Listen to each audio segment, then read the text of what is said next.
Ladies and gentlemen, here we are, Sunday night, 6 o'clock, back to my usual. Usually it was at 5, but we're doing 6 today. And I have no idea what's going on with some things because my lights through my Amazon app aren't working right today. But hey, that's the way it is. And who cares? We are going to get on with it. So today what we're going to be talking about is, of course, what's going on in the market here in the Las Vegas area. And I'm going to kind of break it down a little bit more than we've done a little bit in the past here. And what I'm going to do is we are going to talk. I want to make sure I get this right here. Whoops, didn't mean for that to happen. I'll talk about the market, of course. And why isn't this focusing? Look at me. Come on, focus. Focus out. It's because of the lights. It's the lights. Hold on, I got to do this.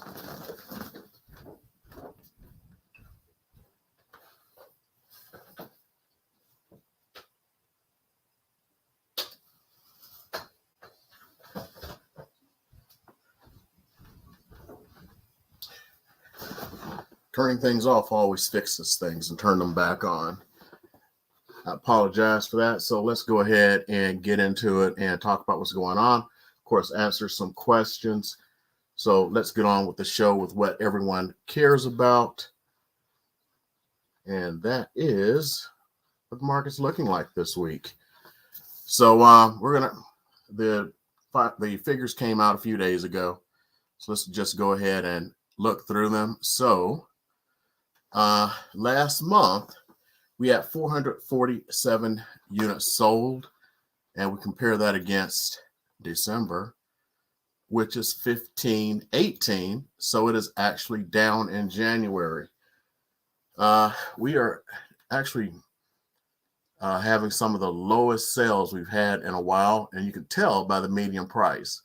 You see, it is $445,000 compared against $449,900 last month. And remember, during that month's period, or last month, we were down $100.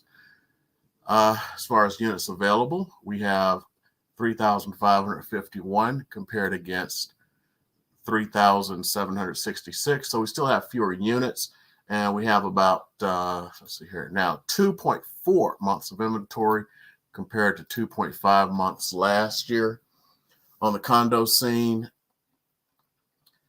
476 units sold compared to 463. So a few more were sold there. 275, I believe that is about, it actually went up. So condos actually went up as far as new listings, 781 compared to 501. And units available, 1136 compared to 1133. That's pretty much the same. 2.4 months of inventory. 2.4 months of inventory. Looking good there. And let's just finish this out. The average home price was $569,513. So the average actually went up while the median went down. So for those of you who don't know what's going on, something like that,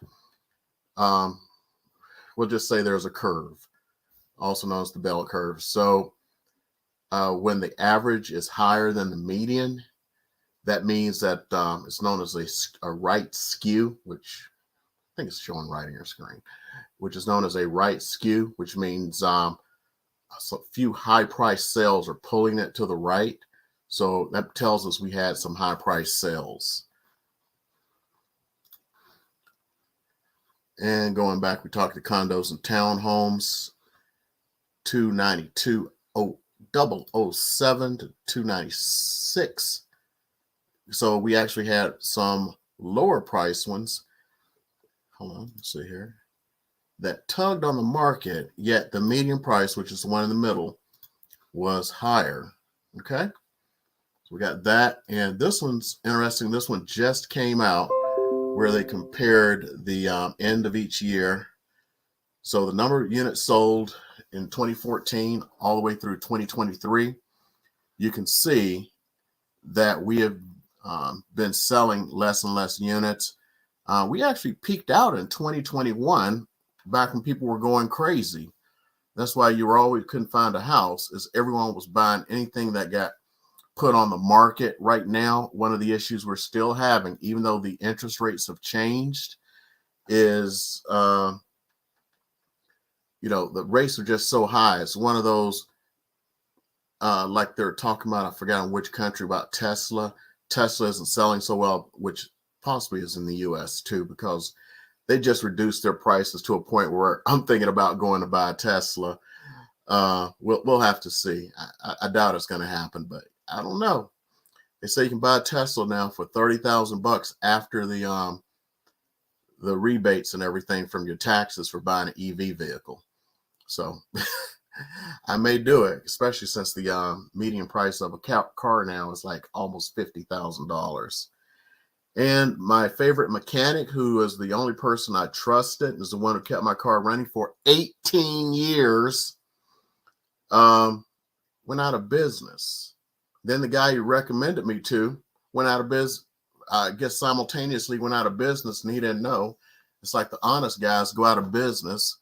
So I don't know if I can trust my 18-year old car anymore, because the people I sent it to or took it down to, found like $6,000 of stuff. And I was like, you know what? I may as well just go buy a new car. And it's like, well, that may not be the best thing. You just put this $6,000 into it, and you can keep your car going and not have to buy a new car, or something else could break. So I'm leaning towards a new car. We'll see. As far as interest rates go, according to Mortgage News Daily, not me, I'm not a lender. I only stay at Holiday Inn Express. According to them, this is nationwide, not locally. And, I don't know how they do it, if they average it out, because, different banks charge different amounts. I've had somebody on there talking about this, but fortunately, a lot of times people get cagey with what they're talking about, because they expect a certain amount of money that they make. So the interest rate, I'm going to talk about this one. Hold on a second. It's dependent on how much money the bank wants to make. So there's all kinds of different things. Right now it's showing 6.98%. Look down in there. 30-year, 6.33% for the 15-year. FHA, 6.24. Remember, this is today. We're live. 5-1 arm, 6.55. 30-year fixed, 6.25%. And a jumbo, I don't know if you want to worry about that, 7.3%. So it actually has gone up. Like on VA, it actually hit down to about 6% not too long ago. So we'll have to see. I still believe the interest rates are going to continue to come down, especially being an election year. Each party is trying to screw each other over. Big thing they're trying to do, especially the ones who want to stay in power, so stay in power. And even if you're not in the White House, the people who are in Congress want to stay in power too, because they don't want to be blamed. So I think we're going to have some easy money policy this year, and that's going to help out a lot and drive a lot of home sales. Because as you can see, let me go back to this here. There aren't that many listings. 2.4 months of inventory in January. I mean, that is not, well, that's for January. That's not great, believe it or not. A normal market is 5 to 6 months. So we are still in a seller's market. It doesn't feel like a traditional seller's market because interest rates are too dang high, along with the rent and everything else. So let's go ahead and see what's going on. Let's look over the last 7 days, because we are in February and those are numbers for January. So new to the market, 753, kind of holding steady there. Back on the market, 173. Ain't gonna lie, one of mine is back on the market. I was representing the buyer, and that's one of the reasons I said from now I'm going to have little lessons for you guys. I'm going to start going over the buying process, and this individual may end up forfeiting his money because of things. When I finish this, if I remember here, I'm going to go ahead and go over what I was talking about with interest rates and everything. And I'm probably going to make a different video on it. So price decreases for 70, which is about normal. People start play the I want to see what I can get for it first game. The longer you stick with that, I'm just going to leave it at that, the less money you're going to make. Price increases, I never understand them, but matter of fact, I got a price increase story. I don't think I've had one before. So I'm helping someone. I don't know their full situation. I'm about to list their house, and the person's just going to take a rental for now. I've had that happen with people selling their houses. They aren't in the position or don't want to look for a house right now, especially when they're coming out of, sub 3% mortgages with the mortgages that are now. So maybe they want to wait a little bit. I mean, I don't know why he's doing it, but he's going to rent for a bit. So a place we were looking at and he was interested in, it came off the market, right? Because somebody put a application in on it. And then a few days later, you check and it's like, oh, there's no more rental application. I'm going to put an app. Oh yeah, I want to put an app in on that place. So then I decided to take a little look just to make sure. And they had raised the rent by almost $100 that they were asking for. So sometimes people get a little cocky, especially if it's gotten a little bit of interest. So we'll see what happens. I'll track it, because sometimes they go like, wow, if I got that much interest, I'll keep doing it. Sold for 96. So maybe we'll be on the up and up and get to about 2,000 for the month, which will be quite a bit. And it's not going to help buyers at all. 61 expired. Now, this time of year, this is I'm going to say it's a little out there, but it's for the last couple of years, it's actually been a little bit lower. And a lot of these people are people who are testing the market, and they just want to see if they can get something. Withdrawals, a lot of these people withdrew because they weren't getting the traction because they overpriced their houses. It just keeps going into it. Now, here is what I wanted to talk to you guys about. And it's going to be mainly geared a little bit towards the veterans, but it applies to a lot of you, even if you're not a veteran. I've run across a lending institution by accident that had the lowest rates I've seen, period. So I'm probably going to do another video about them. And I'm having this, I don't know, because a lot of times I've noticed you come to these YouTube channels and they don't give you any real information. And the reason they don't give you any real information is you will take the information they give you and run and not contact them. Had a conversation with a young man Friday. And he was like, you know what? I just give it to him, not like everybody else. So you may take it and run. And I'm probably going to piss somebody off here. Especially anybody who's a lending partner. Now, this lender I've dealt with a couple of times. And of all the lenders on the real estate side, I don't like dealing with them very much. And it's real estate stuff. But on the buyer side, all of them loved it. And I'm going to tell you, it's Navy Federal, because I just had to open an account for certain reasons. Reasons that had to do with, believe it or not, of all things, savings bonds. I couldn't find anyone. I'm getting tired of the VA. They keep calling and no one is ever there. Their computer systems are crap. They finally did it. Hold up.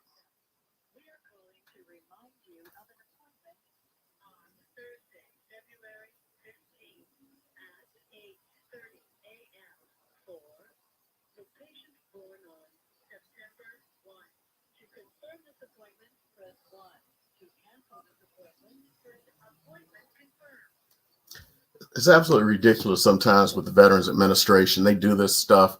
They got crappy computers that will auto dial you, and they will literally be on the. You'll be sitting there for like 30 seconds before they start saying anything. And then they talk so slow, I guess, for older veterans. Well, anyway, so Navy, I had to join because of what do you call those things? Savings bonds. So back when I was like a second lieutenant, I started off as a joke, like because they have savings, back then savings bond drives, and I got savings bond, put in like $5 whole a month. Eventually, I think when I made captain or so, I was like, wait a minute, I may need this one day for education. Yeah, savings bonds are not good for education, trust me. So anyway, I had thousands of dollars in savings bonds. I should go back. I started putting money into them. So when I try to cash them out, I've spent the last year trying to figure out how to cash them damn things out. And the only solution is like just mail them to the Treasury Department. Have y'all been paying attention to the mail lately? Yeah, that wasn't a smart thing. There's no way in the world. And no, they're stupid enough to put your social on and everything. Everybody's still in mail now. No, and it was like a big fat thick one of it, and they were like, oh yeah, we'll cash them. I'm like, you'll cash them without me having an account? I'm opening an account with you guys. And then while I'm sitting there, I just asked the question from real estate perspective, and then they were like, they pulled up those interest rates. I was floored. If you're in the military or a veteran and you're looking to buy a house, oh man, somebody's going to kill me for this. They're going to choke me. You need to go to Navy Federal. I don't have anything to do with them. And another reason people probably don't want to tell that, because they have the whole thing like every bank now. Oh, you're looking to get a pre-approval? Do you have a realtor? We can help you with a realtor. So another reason people don't want to like give you the good information. But I'm hoping that, if you need some help, you'll reach out. And plus, there are people in other parts of the country. It is the way it is. I said I was going to help people, so I'm going to help you. So that takes care of that. Now I'm going to get into,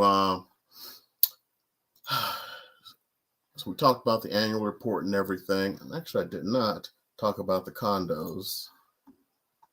So on the condos, we actually are selling about the same number of condos we did back in 2014, but the peak was 10,346 here. So real interesting. So what I want to talk about is this here. This is it has become very mandatory. If any of you have seen any of the stuff about all of these lawsuits that make no sense, without getting into it too deep, trying to keep myself out of trouble, real estate commissions have always been at some point negotiable. Yeah, maybe 20, 30 years ago they weren't, but we know what people paid 20, 30 years ago. And then as more and more people got into real estate, we got all these things, we got buyer agency, it started to become negotiable. Different parts of the country even pay different amounts. I know in California, they pay a certain amount, which is lower than the average amount here, but then, houses are more expensive. So go figure. But they make no sense because it's saying that they were somehow forced to sell their houses. And it's going out again. Come on. I don't have to stop relying on this camera. Sit. Back. Okay, this is ridiculous. Is it dirty or something? What? Okay, now it is. Okay, none of them make any sense. So you're forced to use a realtor. No, you're not. You can sell a house yourself. They choose to use a realtor. They're saying they should be able to offer, X amount or zero, and it should be negotiated. It is negotiable. But then they go, oh, because you can see the commission in the MLS, that'll keep realtors from showing it. I don't want to get into that.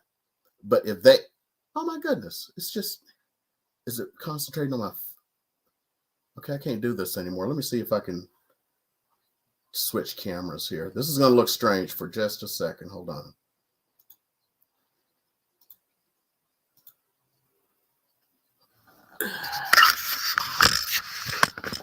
Okay. Let's see how this one does. Okay, so I had to switch cameras. Good thing I have more than one camera. And it's doing it. So it must be something in the software or something. Do you see how it's like switch does that? So anyway, the reason I'm saying this is becoming a mandatory form because they're saying that, and one of the things that came out of these lawsuits is, you don't have a contract. Well, as a buyer, just like a listing, somebody selling their house, you're going to have a contract. I'm serious. A lot of agents around here don't like to use them for many reasons. I know some of you may not want to use it, but I'm just going to tell you this much. You and your agent can come up to an agreement that doesn't say, I owe you for a year and anything that happens, blah, blah, blah. You just need to have a contract. And I'm just telling you up front what's going on. And it's not me, it's the industry, and it's the fallout from these, I want to say, S-word lawsuits. So this is going to be a fallout, and it's going to cause a lot of consternation among people. And I understand that. I'm just letting you know up front what's going to happen, which is leading to the next thing here.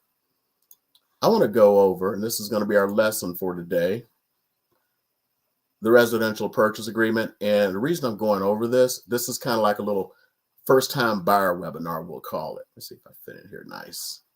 Let's see if I can get this to fit with me. Yeah, that's good. I want to kind of go over the process of buying a house.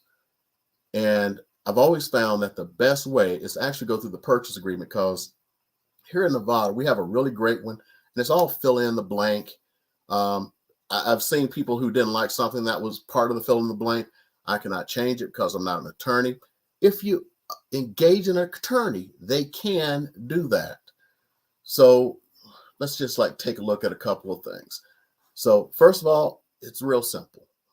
The first thing you need to do when you're trying to buy a house, bar none, is talk to a lender. A lot of people kind of do New Year, and it's like, I want to go to the gym, so I'm going to work out before I go to the lender. Well, no, that's the worst thing you can do because you don't know what you need to do. I've talked about this in several of my videos where I've seen people go, okay, I'm going to fix this myself, and then I'm going to talk to the lender, and they made mistakes. And I had one individual, what happened is they had a collection on their credit report. The collection was false. It was actually from a timeshare of all things. And the person's like, I've never owned a timeshare. I'll just go take care of this. So they went and followed the instructions that the timeshare people gave them and can't come back. It's like, okay, I'm ready. I'm ready to go to the lender. It's like, okay, go to the lender. As a matter of fact, no, they'd already been to the lender. They did not tell the lender what they were doing. They didn't tell me what they were doing. They went and did this. And what they did caused them not to be able to buy a house for 2 years because they were trying to clean it up themselves. Don't ever try to clean it up yourselves. Go to the lender first. The lender is going to tell you what you need to do. It's going to save you a whole bunch of time. There's one individual one time, they said they thought they would never, ever be able to own a home. In 6 weeks, they were purchasing a home and going into escrow. You just don't know what you don't know. They can run things through. There's actually this desktop software they use, and they use that. So you've gone to the lender. We have your pre-approval. Let's say it's we're going to make it up $450,000. Hey, yeah, you're good. So now we can start looking for a house for you. And there is something really wrong here. I can just see it. Even the second camera. I'm not going to a third camera. I got one right there, but I'm not going to a third. This is ridiculous. Matter of fact, I don't even like how this looks. It's not sharp. I'm really ticked at buying this camera here. See how I'm not sharp? So we go out, we shop for a house. So we find the house, and you say, oh, I love this. What do I have to do to buy this house? What you're going to do is you're going to put in an offer. And so let's start going through the entire system here. So, so you see this, you're going to have your date on it, which is normal. You're going to have your name, the address, the most important thing here is this APN. This is like the social security number of the house. This is what they go by to for you to purchase the house. If you put down here 123 Main Street and you put an APN here of 321 Main Street because the realtor messed it up, then you are could be in some serious issues because you're trying to buy a house that's not on the market, unless 321 Main Street is. But yeah, so you want to make sure that this is correct, and you're not going to know that if you start looking through documents and you see a different APN number. Yeah, they're just going to put in the numbers of the house. So we're putting down 450 for the house, and we're going to actually write it out like a check for those of you who remember how to write checks. And parenthetically, this is actually incorrect. You see there's open parentheses, open, close, no close to that. But you know what? I'm not an English major, but I just know it's supposed to close. But okay. Well, there should have been one here or something. I don't know. So are you living in the property or not? So if you're buying it as an investment, it's not. If you are buying it as a residential property for yourself, it does intend to live in the property. Here's the big thing. Some people, especially people who want to be little investors, they want to go in and say that they're going to live in a property they have no intent of ever living in. And the entire purpose of that is you get lower interest rates when you're buying a house to live in than an investment. And not only that, you can do things like put 3% down instead of 20 to 25. And so people try to play that game. Or they're going to get a VA loan where they have to put 0 down, get a lower interest rate, and they're just going to put in Airbnb or something like that. If you get caught, that is called mortgage fraud. Okay? Just letting you know. Okay, earnest money deposit, also known as EMD. This is the money you use to hold the house. So for about a $450,000 house, EMD is going to be the $4,000 or $5,000 normally. Some people will ask for more. You're not required to give them more than you want. I could put down $1,000. I could put down $1 here. Here's my warning. My experience over time has been anyone who asks for exorbitant EMD, like it's a $500,000 house, $450,000 house in our example, and they ask for $15,000, which I've seen, they're planning to screw you. And I'll get into that in a little bit, but be very wary. Only give them like 1.5% if you want to be generous. Generally, it's supposed to be 1 to 2%. Most people, it's 1%, because that's more than enough to compensate people for whatever. Next, you're not going to deal with this. You're not giving them any additional money. Now, if we get into a hot market, this is something you can actually do. So, like, let's say they ask for the $15,000. You can go like, oh, okay, I'll give you $15,000, $5,000 earnest money, $10,000 additional, which will not be considered part of EMD. And what this does for you is when it's not part of EMD, if something happens, no matter what, you get that back because it's not EMD. Okay. There's basically 3 types of loans. There's actually 4. You got the conventional. We're not going to talk loans now, FHA and VA or cash. There is a USDA loan, and some parts of the country you can get USDA loans. They're about as good as a VA loan because there's 0% down. Now, I do want to talk just one quick minute about VA loans, and some of y'all out there who are veterans who believe that you're supposed to be able to move into a house for free. It doesn't really work that way. I ain't gonna lie. As a guy who moved into multiple houses free and now being a real estate agent, it depends. I've told folks like months ago, it's like you need to get in on this because they're paying down your interest rates. They're paying your closing costs. So basically, as a VA, you're walking in for free. It doesn't always happen that way. And the more desirable the house, the less likely it is to happen. But there is no requirement for someone to pay your closing costs And it's one of the things that actually keeps veterans out of nice houses, because there are people who don't want to sell you a house because they're afraid you're going to ask for stuff like that.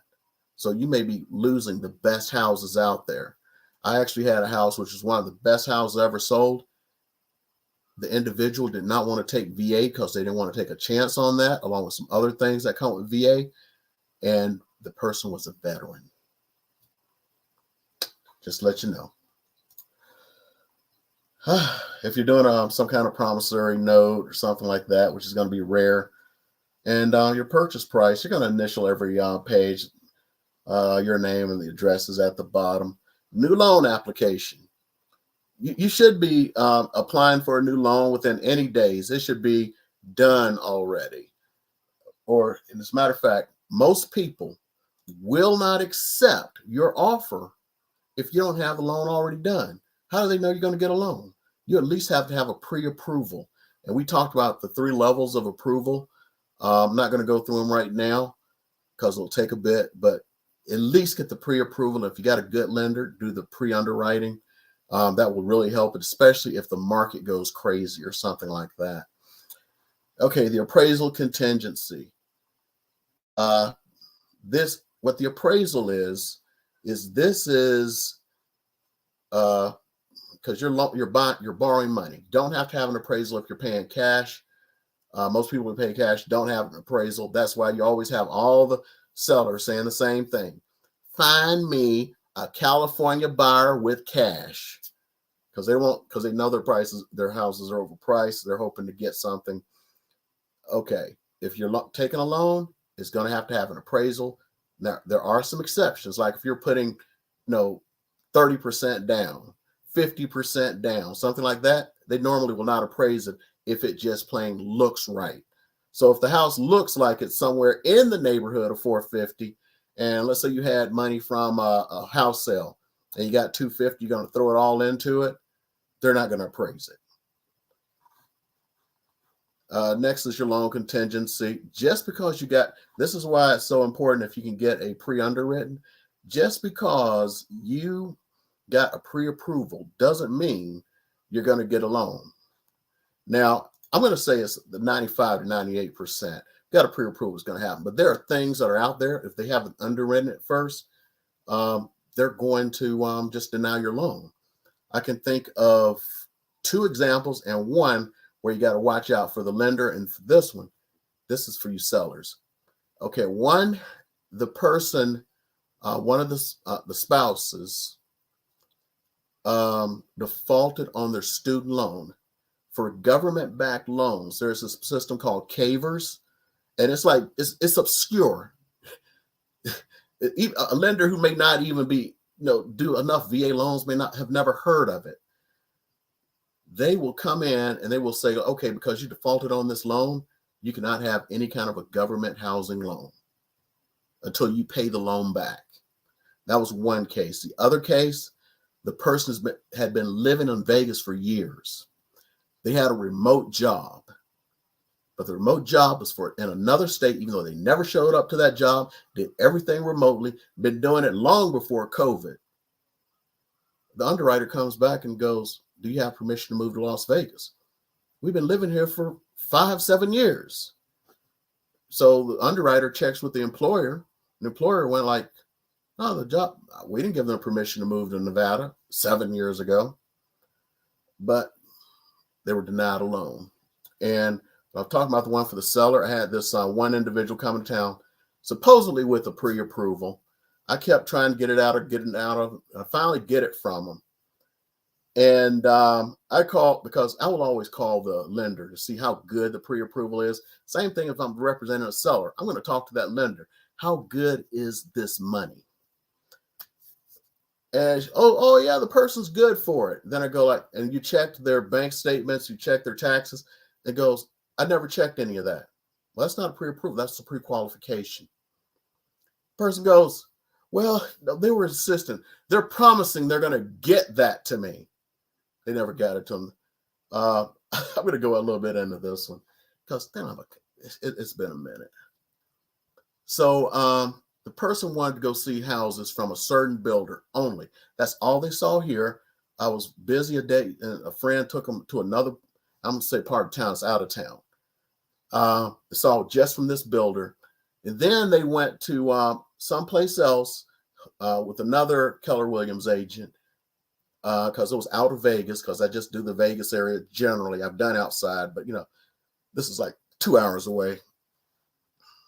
So I get a call without getting into it. The person was in contract with that builder, overall builder, different community, I think, for over a year, never provided anything, and just kept promising over and over again they were going to deliver. They never did. And then they came into town and did all that. Oh, by the way, they were permanently banned from life from ever buying from this builder nationwide. Talk about some waste of time. But it happens, and this is why people are checking your stuff. They don't want to end up at the end and find out the lender's a shyster. And the lender just kept insisting, but it's good. I'm like, did you check any of the stuff? It's like, no, they're promising to get it to me. How long have they been promising?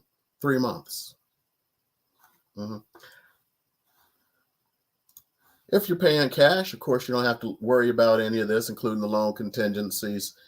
But during the loan, I like to tell people they are about to go all CIA on you. They are going to go through everything that, it's like, remember the military, 3 copies of everything, one for you, one for me, and one to throw away so the Russians don't get their hands on it. That's the way it is. They will keep asking for stuff over and over again. And then, boom, magically, 95 to 98% of you will close. If you have to sell another house, it depends on the market. It was normal to have to sell a house.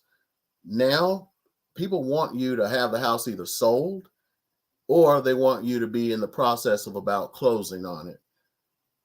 I'm not going to get into the next story. If you're given a good enough of an offer, you're doing something good, you're selling that house and buying this one with cash. People like cash. They like cash. So there's a better chance of doing that.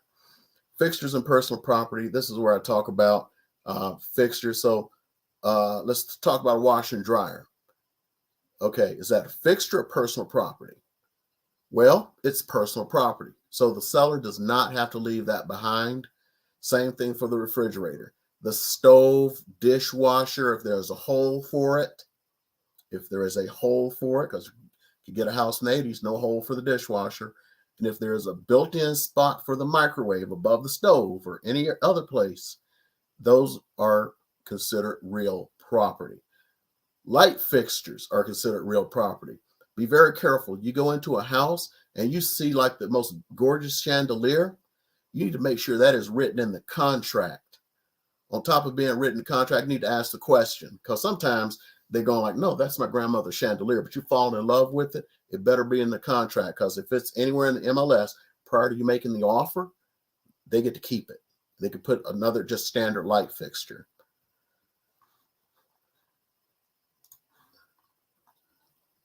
Okay, so we're going to open escrow someplace.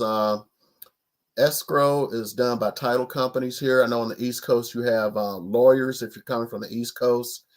This part of the country, it's escrow companies or title companies, and they own the escrow.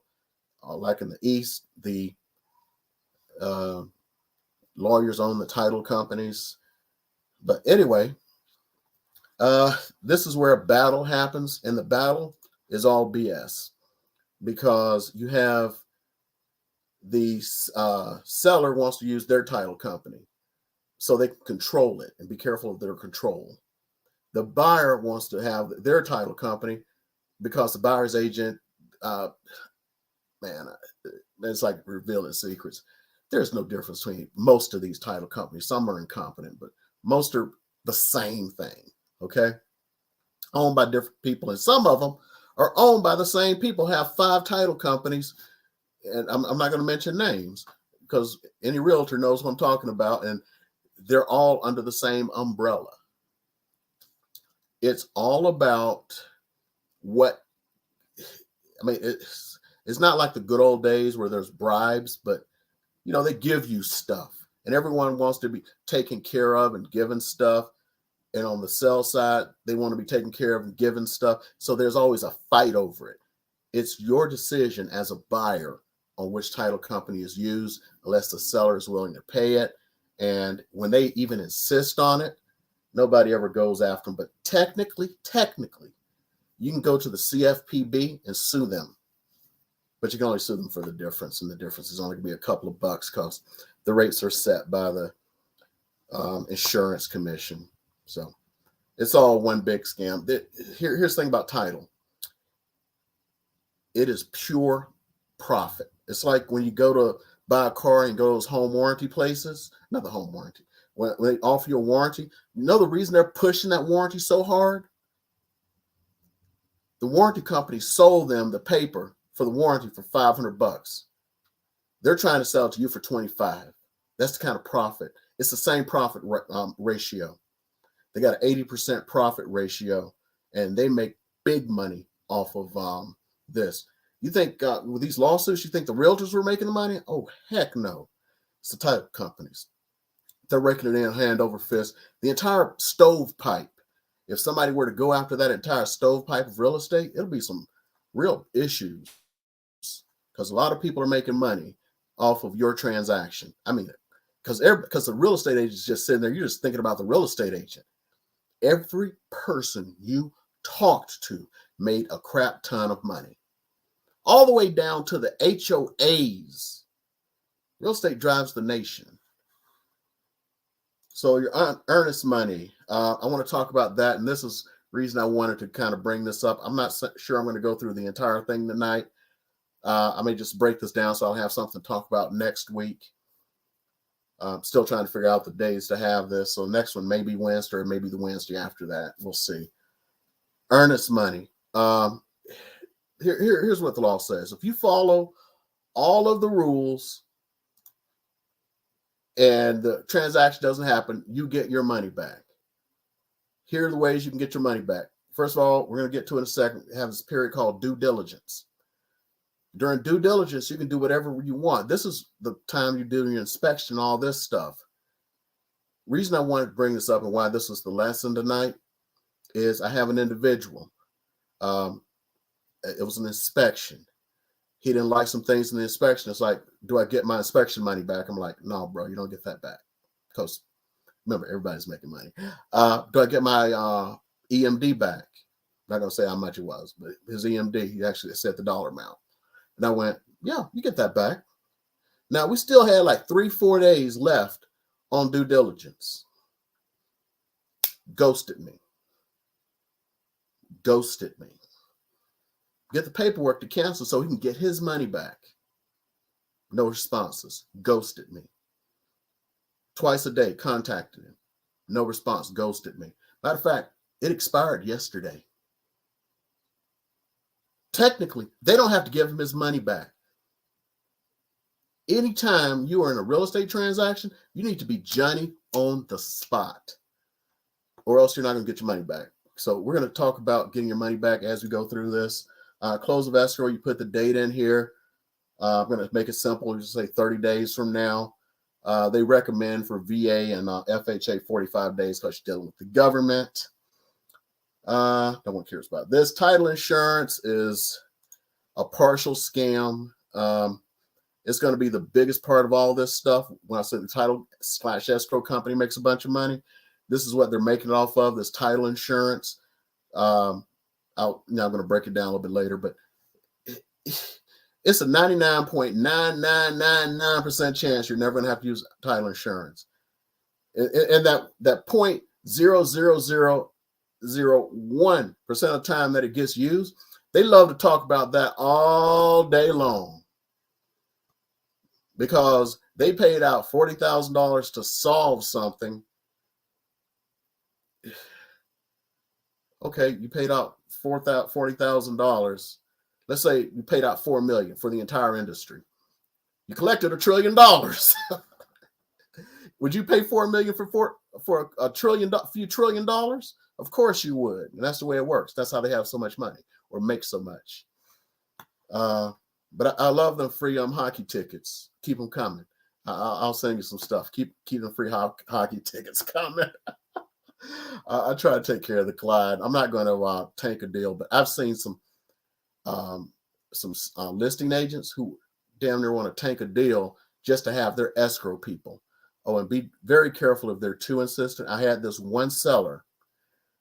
They owned an escrow company in another state. And during due diligence, when it fell out, fortunately, that day we got another offer. So they give back the buyer's money, which they're supposed to do. Well, the second offer falls out before they could pay the EMD, and they're calling me up yelling. It's like, we would have never given them back their EMD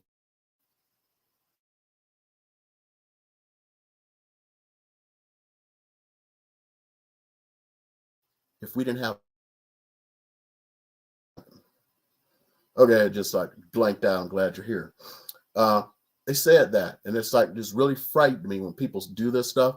I'm insisting that you use this and this. Now, sometimes there are good reasons. Usually they're not. They're BS. They're made up. This is made up. This is one time I had this, you know what, I'm not going to get into that airman story. So then we have the due diligence here. So this due diligence, this is your time where you can do the inspections. You can negotiate the inspections and everything. It's usually 7 to 10 days. I recommend 10 days. If you're out of town, 12. If you're a seller, unless they can give you a damn good reason, do not accept more than 10 days. They're out of town. They need to come in. That's a good reason. I just want 15 days so I can feel safe. You know, one time I was in a transaction, it's about maybe a year and a half ago. I was representing the seller. Even though all the stuff was done, the buyer's agent calls me up and she's like, we want to extend due diligence to the day of closing. I'm like, why do you want to do that? My buyers want to feel safe in case something happens. Call my seller up. He's like, hell no. I call him back and says, no. He's like, why? It's going to happen. Why can't he just extend the due diligence to the day of sale? You want to go to them. Why can't your buyers, if there's nothing wrong, not worry about it if everything is going so well? Hint. They were worried about something. This is when we come to the inspections that are about the due diligence there. You are allowed to have an inspection. I can't tell you how much it's going to cost. You can choose your own company if you want. Different companies have different services. The only thing they're going to really inspect are things that are visible. So don't come back a year and a half later, like I literally had somebody do. When a pipe burst, it said somebody knew something. Somebody should have detected this a year and a half ago when I bought the house. Then start screaming out they were going to start suing everybody. Yeah, so these people are trying to sell their own houses. Good luck with that, because you have no indemnification. Ha ha. As far as the right to resort to resolve the objections, the seller can fix it. They can tell you to go pound sand, or they can give you some money. When possible, I suggest get money, because my experience has been from both the buy and the list side. If I got to spend money to fix something for because you said you want it done, am I going to go out and get top flight folks, the cheapest handyman, or do it myself? People are going to do stuff themselves, and they're going to do it badly. Get the quotes that are necessary. Your realtor can help with that and get it fixed right. That was the entire purpose of you asking. As a matter of fact, transaction I was just talking about had to do with a roof, and the seller was like, well, I don't have time. Plus, roofers are too busy right now because we had a lot of rain here. If you're not here from Vegas, I mean, we had, like, you hear that atmospheric river or whatever. Yeah, we got the effects from that too, and it rained for days and days and days and days, hard. And so now everyone's discovering their roof issues. So every roofer is busy, And that's why it's falling out, basically. Because the seller said, all I could do is give them XYZ. I don't know why people do this, because the worst part is they have the inspection, and a lot of people don't know this. Actually, they do. They just don't care. Especially on this, it was a flipped house. They will put down on SRPD. This is something we'll cover in another lesson. I don't know anything about this house because I've never lived there. It was an investment. You were just told the roof was bad. Most of them are not going to do that. Here's a little hint. If you ever wanted to get some revenge, somebody treated you bad. Ready for this? Wait until it closes, call them up and go like, did they tell you about that roof issue prior? Was it on the SRPD? Because then they committed a crime. But it's the way it is. I ain't gonna lie. Some things in Vegas are Vegas, okay? You can cancel and get your money back, especially for due diligence. You're supposed to get your EMD back. There's some other ways to get it. I'm going to talk about the EMD real quick here. The law says you're supposed to get it back. The people who give it back to you are the sellers. So they got to agree too. You both agree you're getting your EMD back. What if the seller doesn't want to give it to you because they want to be a butthole? You did everything legal. They want to be a butthole. So what ends up happening in reality, now you can go sue them and they will lose. I don't know if it's going to be worth it. It's kind of like, what's that? When police take money from you from the side of the road. Oh, this $1,000 you had in your wallet, you're going to go buy drugs. I wasn't buying drugs. Nope, you're going to go do it. I know it. So we're taking it because they know you're not going to fight for $1,000. And a lot of them, what they do is they just say, okay, here's what we'll do to help me out because I had kept my house off the market for 2 weeks or whatever, even though the house may or may not have sold. I will give you half back, which is what the police do. That's the way it really works. So I don't know. I hate to be the bearer of bad news. Every realtor's going to tell, oh, you're going to get it back. And you normally would, especially dealing with reputable people. Deal with scumbags.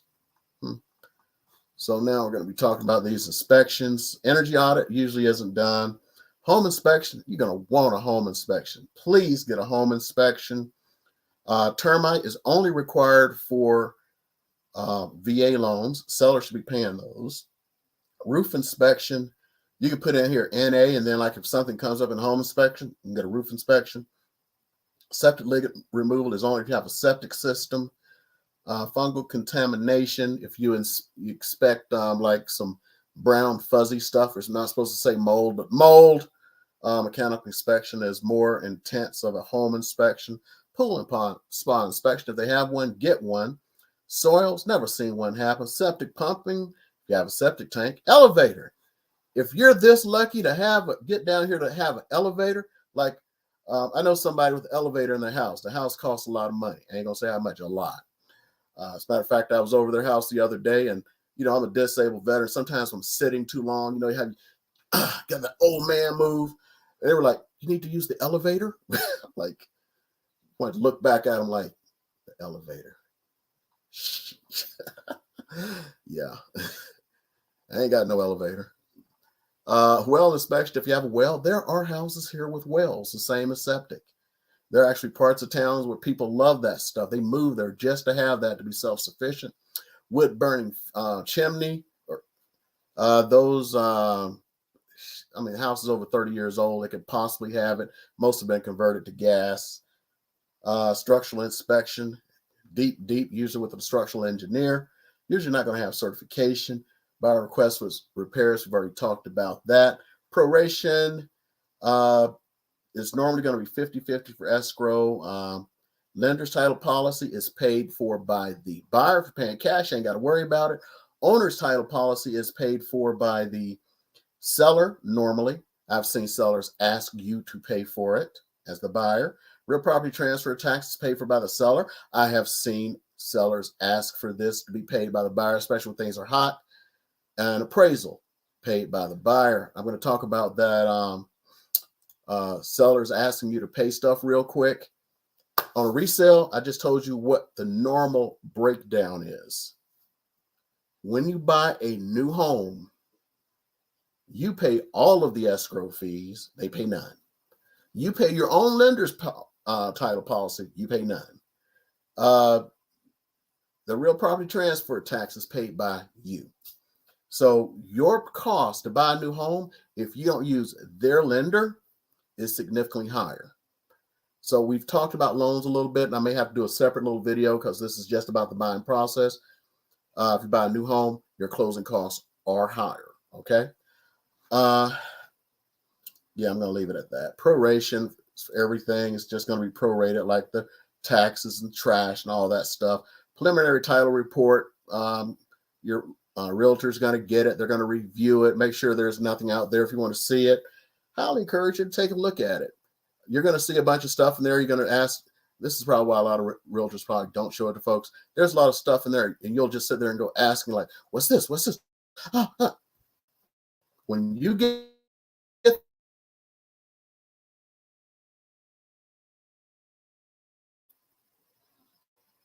okay, my computer's freaking out. It's probably why my video's not good.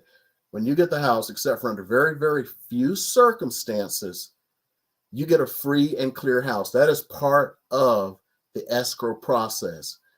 You don't have to worry about their ex-wife and the cut they were supposed to get. You don't have to worry about back taxes. You don't have to worry about the IRS. That's all taken care of in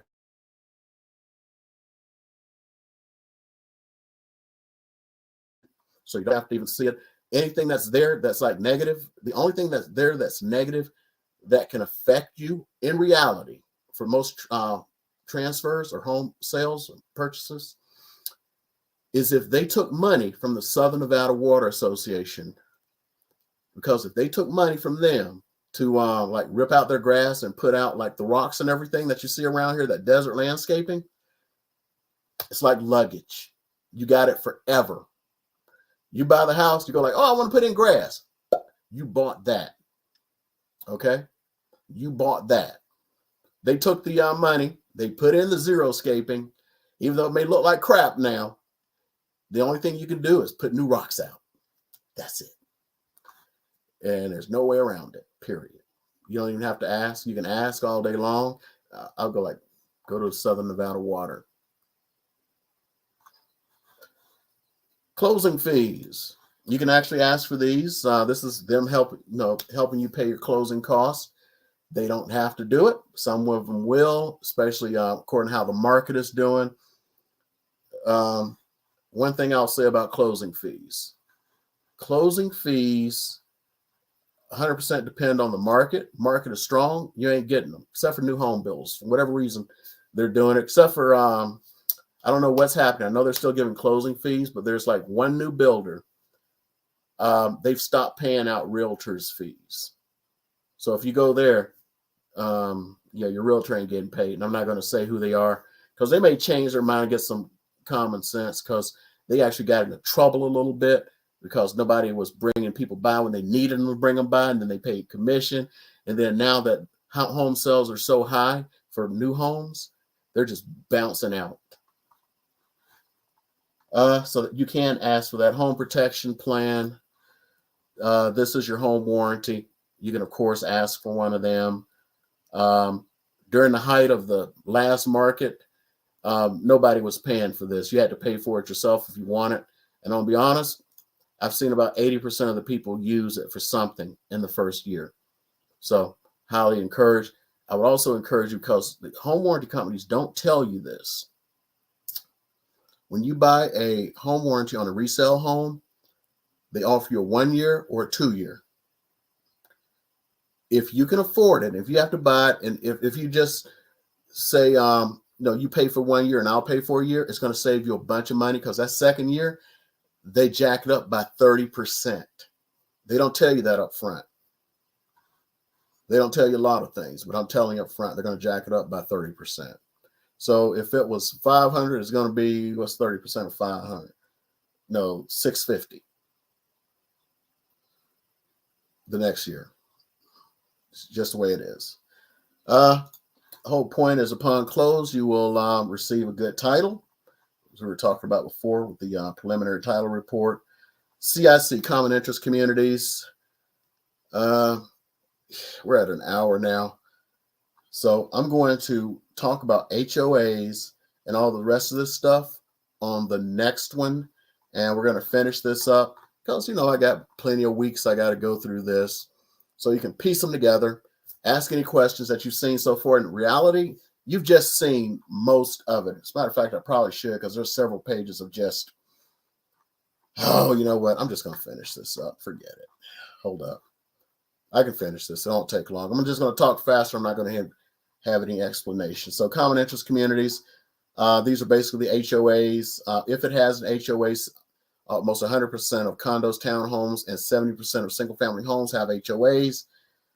There's a CIC demand, capital contribution, final inspection, and setup fee. Normally, you can get the sellers to pay for all of these because they're transferring the HOA to you normally. SRPD, seller real property disclosure form. You're going to have to receive that. It needs to be received within 2 days of offer acceptance. This is where they're supposed to tell everything they know about the home, including the bad and the ugly. And for sellers, you need to be very honest on this. The biggest problem is agents are not by law allowed to help you with it. And if you make a mistake, you can be charged with treble damages. Federal fair housing compliance. Be fair in your housing or you will be slapped silly.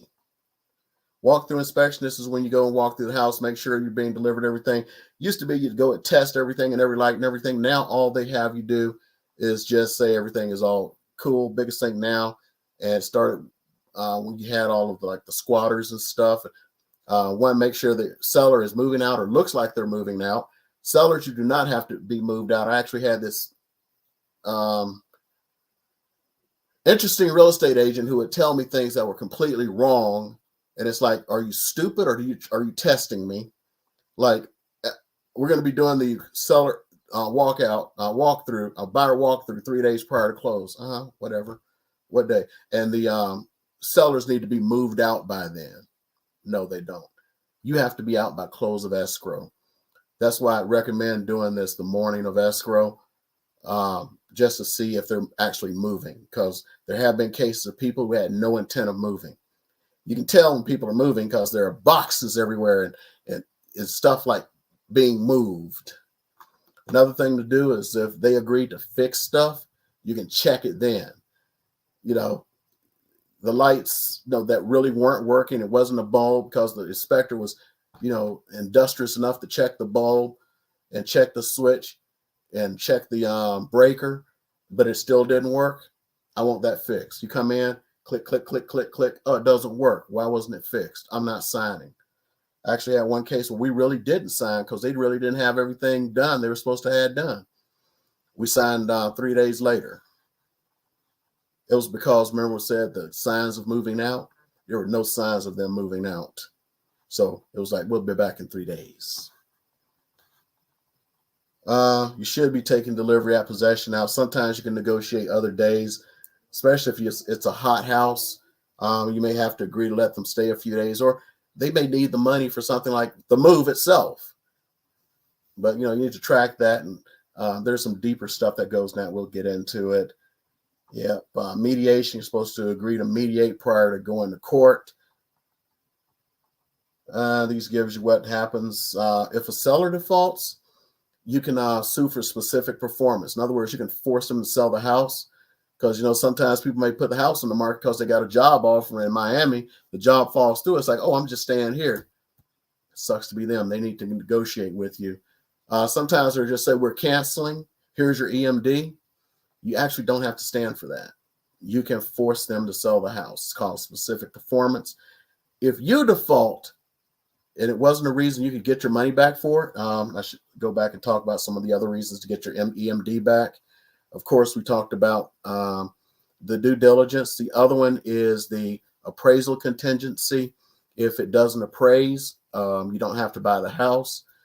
If I mean, there are some other things to it, and we'll get deeper. I'll dive deeper into stuff. Other is the CIC or HOA. You can review the HOA. You have 5 days to respond. I've only had one person not to do it, and I think it was a bogus reason. But you always have the HOA, if the place has an HOA, to back out. So those are the ways you can get your EMD back. We just talk about stuff. Broker's compensation fee. This is very common in this market, and it started during the 2008 crash. I'm not going to get too deep into it. Different brokers charge different amounts. I personally do not charge anything. And the rest of this is a whole bunch of stuff, blah, blah, blah. Some additional terms if you need them. Then this will be filled out by your agent with their broker's name, their name, blah, blah, blah, when they have to respond. And that's it. So we've gone through this part. I'm actually going to try to answer any questions that I receive and go a little bit deeper into it next week if necessary. And then we'll go into some other paperwork and the entire process. Does anyone have any questions before I finally get to my banana tea? I don't know why it's banana tea. Banana tea. That's the ice is melted because I've been sitting here talking. I'm going to give you a minute or two to ask a question.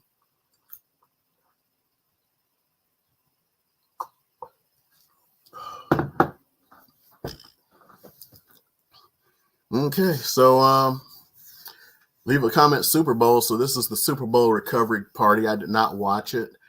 I've never really watched the Super Bowl except for to have it on the background, just so I could see commercials turn up. Then I'm not a football fan, even though I went to 2 consecutive football schools, high school and college, and I have a cousin in the NFL who actually played for the Raiders, even while they were here.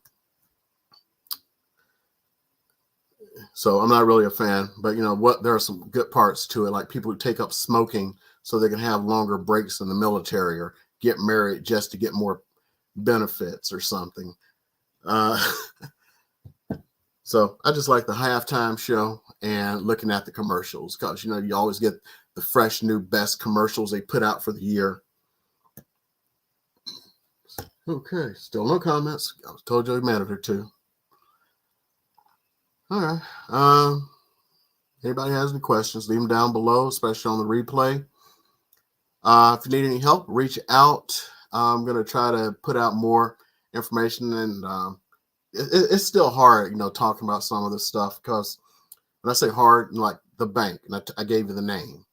One, people are going to be ticked off at me because all realtors have lenders they work with. I don't directly work with them. I just was like, oh my God. Because when you call them to get a pre-approval, they are going to ask you if you have a realtor. And that's why people don't tell you about this good stuff, because then that realtor gets some business. But, my goal is to help you, and hopefully you'll go, because they don't give you anything for it. Just going like, oh, we can get you a realtor. And they collect 41%. That's how it works. But, a lot of people are afraid. So I shall live without fear. If you need anything, just reach out, call, text, email. My information is down below. And I'll get back with you, help you out as best as I can. Because, we really like helping folks around here. Don't have any questions. I'm just going to end it out. And I'm just going to say, as I've been saying lately, to my military brothers and sisters, Alpha Mike Foxtrot.